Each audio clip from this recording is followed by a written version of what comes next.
قال الله تبارك وتعالى في القرآن المجيد والفرقان الحميد أعوذ بالله من الشيطان الرجيم بسم الله الرحمن الرحيم إنا نحن نزلنا الذكر وإنا له لحافظون وقال النبي صلى الله عليه وسلم خيركم من تعلم القرآن وعلمه أو كما قال عليه الصلاة والتسليم.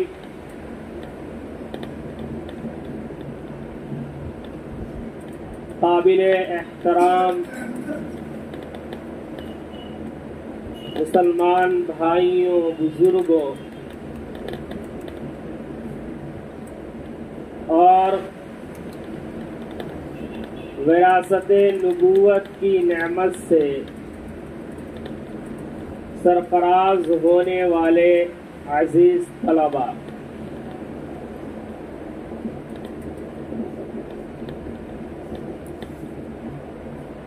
قرآن مقدس اللہ رب العزت کی طرف سے عطا کردہ ایک عظیم تحفہ، ایک عظیم انعام اور ایک بڑی دولت ہے، بلکہ ایسی دولت ہے کہ اس پورے کائنات میں ہمیں اور آپ کو اس سے بڑی کوئی دولت میسر نہیں ہے۔ قرآن اللہ کا کلام ہے، اللہ کی بات ہے۔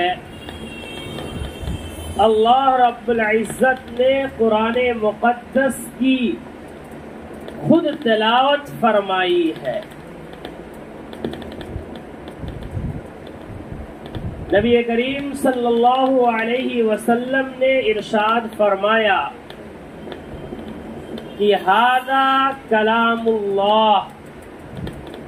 وقد خرج منہ او کما قال علیہ الصلاۃ والسلام، کہ آپ نے فرمایا کہ یہ اللہ کا کلام ہے اور یہ اللہ کی ذات سے نکلا ہے، اللہ کی وجود سے نکلا ہے۔ خود اللہ رب العزت نے اس قرآن مقدس کی تلاوت فرمائی ہے۔ جب یہ کلام اللہ کی بات ہے، یہ قرآن اللہ کا کلام ہے، تو اس کلام میں اللہ کا غضب، اللہ کا جلال، اللہ کا رعب ضرور ہے، بلکہ اس کلام میں اللہ کا رعب، اللہ کا غضب، اللہ کا جلال اتنا زیادہ ہے کہ اللہ رب العزت اس قرآن کریم کو اگر کسی پہاڑ پہ نازل فرماتا تو وہ پہاڑ ٹکڑے ٹکڑے ہو کر کے منتشر ہو جاتا، جیسا کہ اللہ نے قرآن میں بیان بھی فرمایا کہ لو انزلنا هذا القرآن على جبل لرأيته خاشعا متصدعا من خشية اللہ، کہ اللہ فرماتا ہے کہ اگر ہم اس قرآن کو کسی پہاڑ پہ نازل کرتے تو اللہ کے خوف اور خشیت کی وجہ سے اس قرآن کے اندر موجود جلال اور غضب کی وجہ سے وہ پہاڑ منتشر ہو جاتا، ٹکڑے ٹکڑے ہو کر کے بکھر جاتا، لیکن پہاڑ منتشر نہیں ہوا، ٹکڑے ٹکڑے نہیں ہوا، اس لیے کہ اللہ نے اس قرآن کو کسی پہاڑ پہ نازل نہیں فرمایا، بلکہ نبی کریم صلی اللہ علیہ وسلم کے سینے مبارک پہ نازل فرمایا، آپ کے قلب اطہر پہ نازل فرمایا، اور آپ صلی اللہ علیہ وسلم کے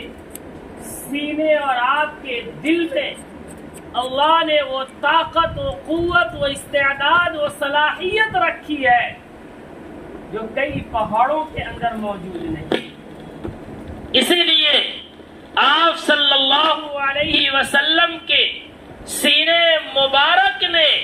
اس قرآن کا تحمل تو کیا،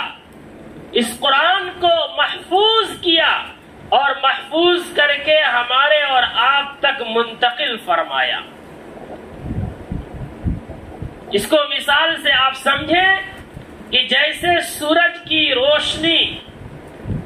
سورج کی تپش، سورج کی گرمی اگر ڈائریکٹ ہم پر پڑتی ہے تو ہم اور آپ اس سے جھلس جاتے ہیں، اس کی تاب نہیں لاتے، اس سے بھاگنے کی کوشش کرتے ہیں، چھاؤں ڈھونڈتے ہیں، سایہ ڈھونڈتے ہیں، کوئی مکان ڈھونڈتے ہیں۔ لیکن جب یہی سورج کی روشنی، کسی روشنی جب چاند سے ہو کر کے آتی ہے تو چاند کی چاندنی اس سورج کی روشنی میں جو تپش ہوتی ہے اس تپش کو ختم کر کے اس میں مٹھاس پیدا کر دیتی ہے۔ جس روشنی سے انسان بھاگ رہا تھا، جس روشنی کی انسان تاب نہیں لا پا رہا تھا، وہی روشنی جب چاند سے ہو کے آتی ہے تو ہر آدمی اس روشنی سے فیضیاب ہوتا ہے۔ اسی طرح سے یہ قرآن اگر ڈائریکٹ ہم اور آپ پر نازل ہوتا، انسانوں پہ ڈائریکٹ نازل ہوتا، نبی کریم صلی اللہ علیہ وسلم کا بیچ میں کوئی واسطہ نہیں ہوتا تو کوئی انسان اور کوئی مخلوق اس کا تحمل نہیں کر سکتی تھی، کوئی اسے برداشت نہیں کر سکتا تھا۔ لیکن اللہ نے اس قرآن کو نبی کریم صلی اللہ علیہ وسلم کے سینے اطہر پہ نازل کیا، اور اس کی برکت سے یہ جلالی کلام، جمالی کلام بن کر کے ہمارے اور آپ تک پہنچا، اور ہم اور آپ اور ہمارے اور آپ کے بچے اس قرآن کو اپنے سینوں میں محفوظ کر لیتے ہیں۔ جب یہ قرآن نازل ہو رہا تھا تو نبی کریم صلی اللہ علیہ وسلم پریشان ہوتے، جبریل امین قرآن کی آیتیں نازل فرماتے اور آپ صلی اللہ علیہ وسلم کے دل میں بے چینی ہوتی اور آپ جلدی جلدی قرآن کی آیتوں کو پڑھنے کی کوشش فرماتے۔ اللہ رب العزت نے جب آپ کی اس بے چینی کو دیکھا تو قرآن کی آیتیں نازل کر کے تنبیہ کی اور فرمایا کہ لا تحرک به لسانک لتعجل به، کہ اے پیغمبر آپ اس ڈر سے اپنی زبان کو جلدی جلدی نہ چلائیں کہ یہ قرآن بھول نہ جائے، آپ سے چھوٹ نہ جائے،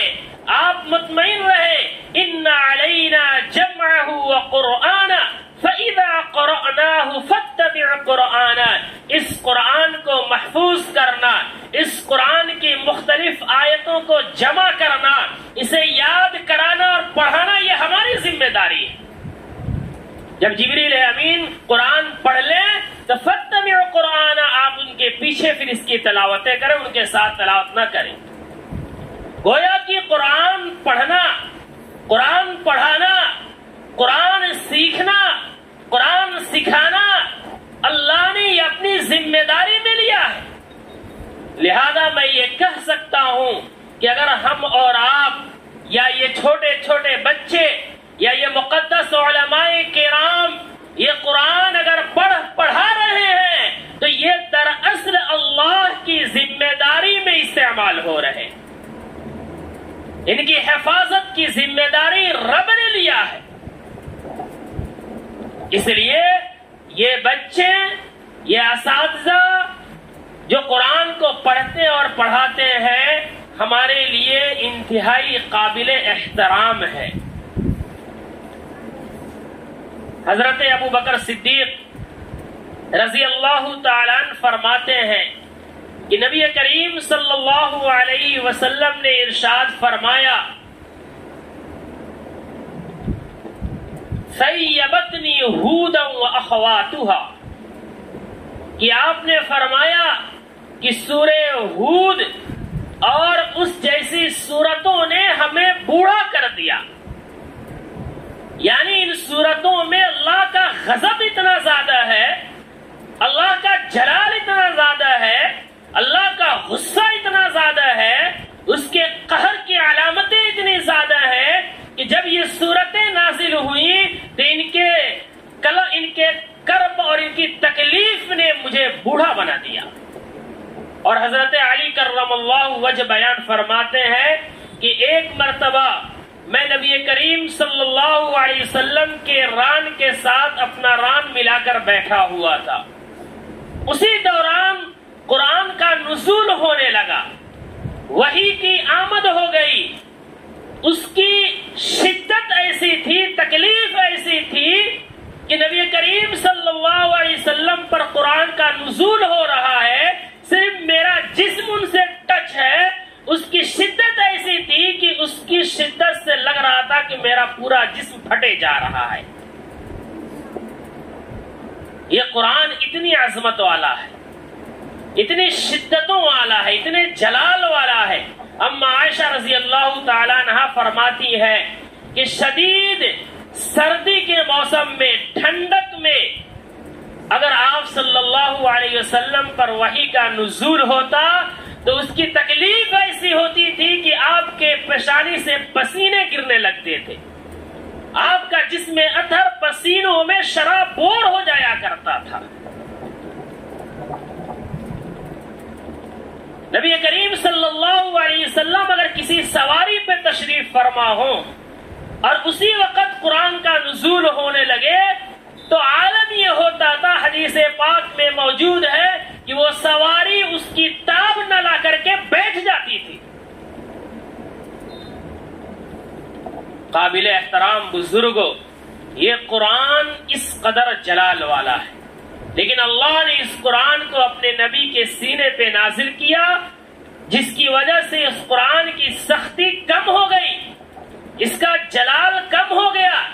اس کا غضب کم ہو گیا۔ اس لیے ہمیں اور آپ کو نبی کریم صلی اللہ علیہ وسلم کا احسان مند ہونا چاہیے کہ اگر آپ نہ ہوتے تو یہ قرآن ہم تک نہیں آتا،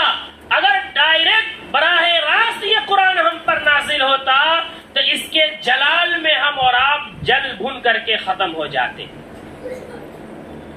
بنی اسرائیل نے، جن کو آج اجرائیل کہا جاتا ہے،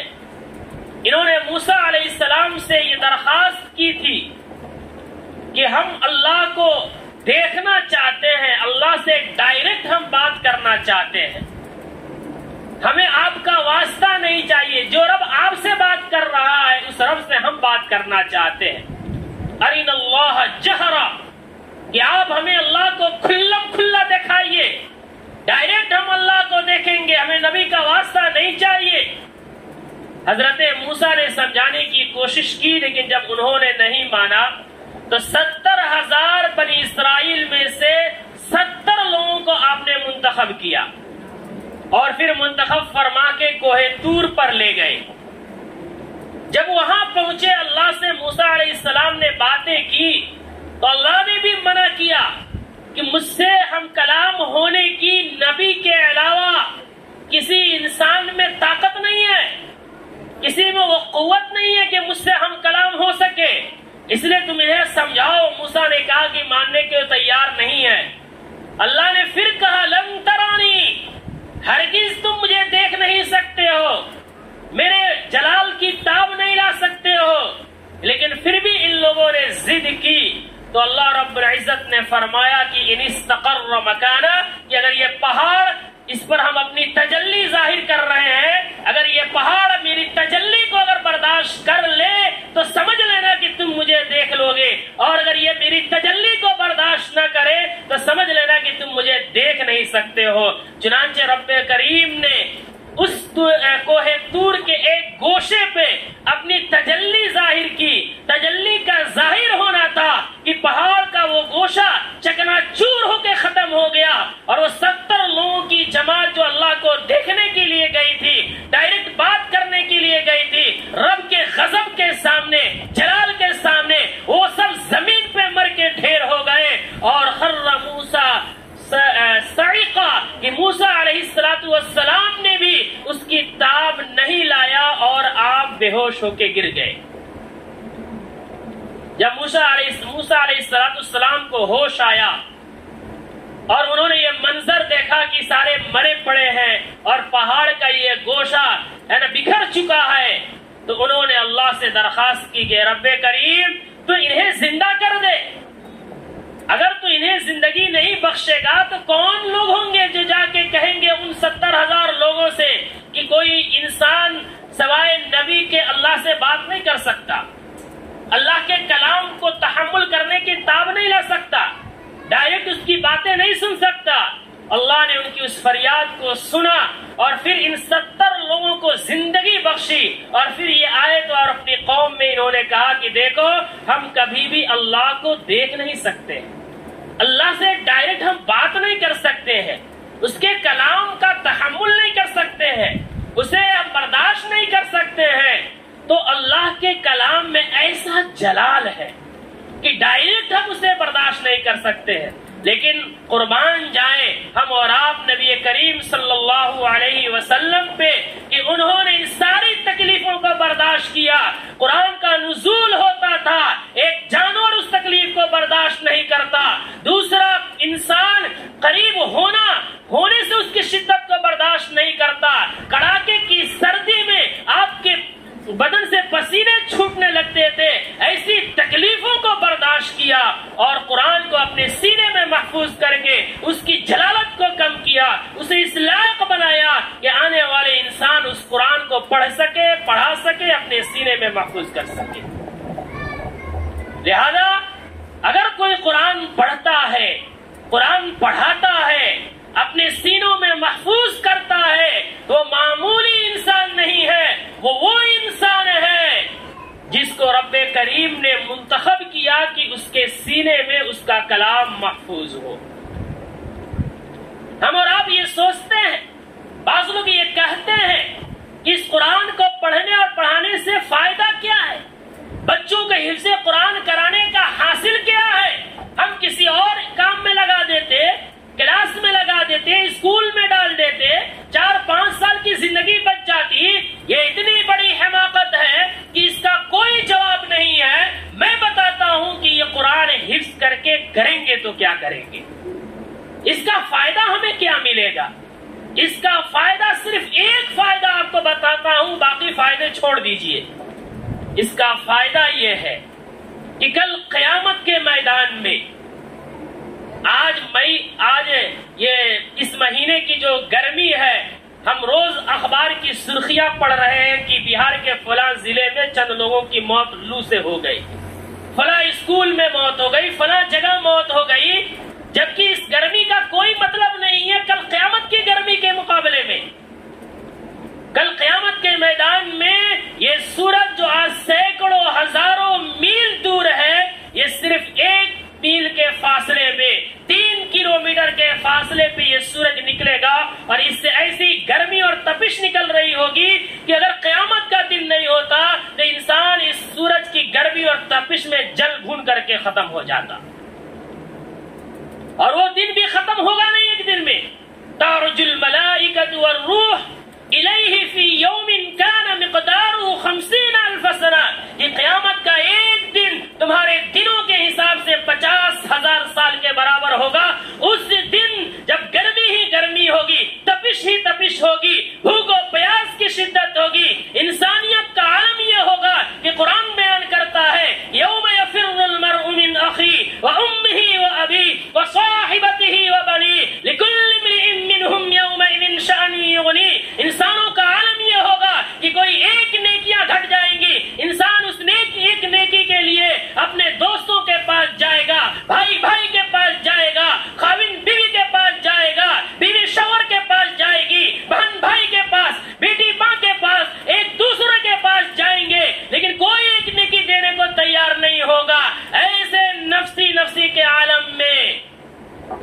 قرآن کے حفظ کرنے والے حفاظ کرام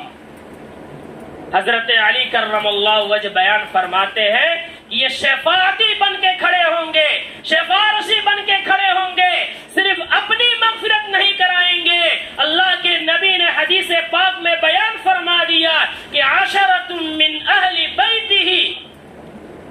کلہم وجبت علیہ النار، کہ ایسے 10 لوگوں کے لیے اللہ سے سفارش کریں گے جن کے اوپر جہنم واجب ہو گئی ہوگی۔ آپ اور ہم ذرا موازنہ کریں اور سوچیں کہ کیا اس قرآن کے حفظ کا اس سے بڑا بھی کوئی فائدہ ہو سکتا ہے؟ کہ جس دن انبیاء تک نفسی نفسی کے عالم میں ہوں گے، جس دن کوئی کسی کو پوچھنے والا نہیں ہوگا، جس بیوی کے لیے جھوٹ اور سچ سارا بولتے ہیں اور پیسے لا کے اس کے گود میں رکھتے ہیں، زیورات رکھتے ہیں، جس دوست کی ایک فرمائش پہ نہ جانے کیا کر بیٹھتے ہیں، جس بیوی کے خواہشات پہ نہ جانے کیا کر بیٹھتے ہیں، وہ ایک نیکی دینے کو تیار نہیں ہوگی۔ لیکن خوش نصیب ہیں وہ لوگ جن کے بچے حفظ قرآن کر رہے ہیں، اور خوش نصیب ہیں وہ بچے جو اپنے سینوں میں رب کریم کا یہ قرآن محفوظ کر رہے ہیں، اور خوش نصیب ہیں وہ لوگ جو قرآن پڑھا رہے ہیں۔ یہ وہ خوش نصیب لوگ ہوں گے جو اس عالم میں بھی ان کو صرف ان کی مغفرت کا پروانہ نہیں دیا جائے گا، بلکہ 10 لوگوں کی بھی مغفرت کا پروانہ انہیں دیا جائے گا۔ اور پھر یہ اٹھیں گے، لوگوں کو چنیں گے، اور ہر ایک حافظ قرآن 10 لوگوں کو جنت دلائے گا، لیکن اس شخص کو جنت کی سفارش نہیں کرے گا جو اس کے خاندان ہی کا ہو، جس نے اس کی اہانت کی ہو، جس نے اس کی توہین کی ہو، جس نے اس حافظ قرآن کی بے عزتی کی ہو، جس نے اس حافظ قرآن کو بیوقوف اور نادہ سمجھا ہو، جس نے اس پر بھگتیاں کسی ہو، جس نے اس کو مدرسہ میں پڑھنے پہ مذاق اڑایا ہو، اس شخص کی یہ حافظ قرآن سفارش نہیں کرے گا۔ میرے دوستو اور بزرگوں، اس لیے ہم ان حفاظ کا احترام کریں، اپنے بچوں کو حافظ قرآن بنائیں، اور ان حفظ قرآن پڑھانے والے اساتذہ کا احترام کریں کہ یہ وہ لوگ ہیں جس دن کوئی بس نہیں چلے گا، کوئی گاڑی نہیں چلے گی، ساری حکمرانی زمین بوس ہو جائے گی، ساری انانیت دفن ہو جائے گی۔ ایسے عالم میں جب کوئی کسی کو پوچھنے والا نہیں ہوگا، یہ حافظ قرآن کھڑے ہوں گے اور ہماری اور آپ کی سفارشیں کر رہے ہوں گے۔ اس لیے میرے دوستوں اور بزرگوں، یہ قرآن ہم پڑھنے کا معمول بنائیں۔ نبی کریم صلی اللہ علیہ وسلم نے فرمایا کہ وہ گھر اجڑا چمن ہے جس گھر میں قرآن پڑھنے کا رواج نہ ہو، وہ سینہ ہے نا، وہ سینہ اجڑا چمن ہے، وہ تباہ و برباد ہے جس سینے میں قرآن کی آیتیں نہ ہو۔ اس لیے ہم اس قرآن سے اپنا تعلق قائم کریں، اور تعلق قائم کرنے کا بہتر طریقہ یہ ہے کہ ہم اپنے بچوں کو جو پڑھنا چاہے پڑھائیں، لیکن اس سے پہلے انہیں حافظ قرآن بنائیں، قرآن پڑھنا سکھائیں۔ اور یہ نہیں کر سکتے ہو تو کم سے کم درجے کی بات ہے کہ جو بچے قرآن پڑھ رہے ہیں، جو علماء قرآن پڑھا رہے ہیں، جو مدارس قرآن کی تعلیم دے رہے ہیں، ان کا احترام کرے، اکرام کرے، تعظیم کرے، ان کی مدد کرے، اس لیے کہ وہ ہمارے سفارشی ہے۔ اگر کسی مقدمے میں، اگر دنیا کی عدالت میں کوئی ہمارا سفارشی بن جائے تو ہم اسے اپنی گاڑی پر بیٹھاتے ہیں، اپنے خرچ سے لے جاتے ہیں، ضرورت پڑے تو فلائٹ بک کرتے ہیں، اور تمام سہولتیں دے کر کے اسے ہائی کورٹ اور سپریم کورٹ لے جاتے ہیں۔ کیوں؟ اس لیے کہ ہماری شفاعت کر رہا ہے، سفارش کر رہا ہے۔ ہماری عقلیں کہاں گئی جو کل اس عدالت میں سفارش کریں گے جہاں کسی کی سفارش نہیں چلے گی؟ اس سفارش کا ہم احترام نہیں کر رہے ہیں، ان کا اکرام نہیں کر رہے ہیں۔ اگر چند پیسے کبھی خرچ کر دیتے ہیں تو ہم احسان جتلاتے ہیں۔ بھول جائیے، رب کسی کے پیسے کا محتاج نہیں ہے۔ اگر ہم 2 روپیہ ان مدارس پہ، ان حفاظ کرام پہ، ان علماء کرام پہ خرچ کرتے ہیں تو ان پر احسان نہیں کر رہے، بلکہ ہم اپنے اوپر احسان کر رہے ہیں کہ ہم اپنے آپ کو ان لوگوں کی فہرست میں لا رہے ہیں جن کی کل قیامت کے میدان میں یہ حفاظ سفارش کریں گے۔ اس لیے میرے دوستوں اور بزرگوں، ہم اپنے حفاظ کا، اپنے علماء کا، اپنے مدارس کا احترام کریں، اس لیے کہ یہ ہیں تبھی ہم ہیں۔ اللہ کے نبی نے فرمایا کہ لا تقوم الساعة حتى يقال في الارض اللہ اللہ، کہ قیامت اس وقت تک قائم نہیں ہوگی جب تک اس روئے زمین پہ ایک اللہ کا نام لینے والا ہوگا۔ جب تک اللہ کا نام لینے والا ہوگا قیامت قائم نہیں ہوگی، اور اللہ کا نام لینے والا اسی وقت رہے گا جب اس روئے زمین پہ مدارس رہیں گے، اور مدارس اسی وقت رہیں گے جب اس روئے زمین پہ علماء رہیں گے، اور علماء اسی وقت تک رہیں گے جب علماء بننے والے یہ بچے دستیاب رہیں گے۔ اس لیے ان کی حفاظت اپنے ایمان کی حفاظت ہے، ان مدارس کی مدد اپنے ایمان کی مدد کرنا ہے، ان کی بقا اس لیے ضروری ہے کہ یہ جب تک ہے تب تک ہماری اور آپ کی بقا ہے، اس کائنات کی بقا ہے، اس روئے زمین کے ہندو مسلم تمام انسانوں کی بقا ہے۔ اس لیے ہم اس کا احترام کریں گے نا انشاءاللہ،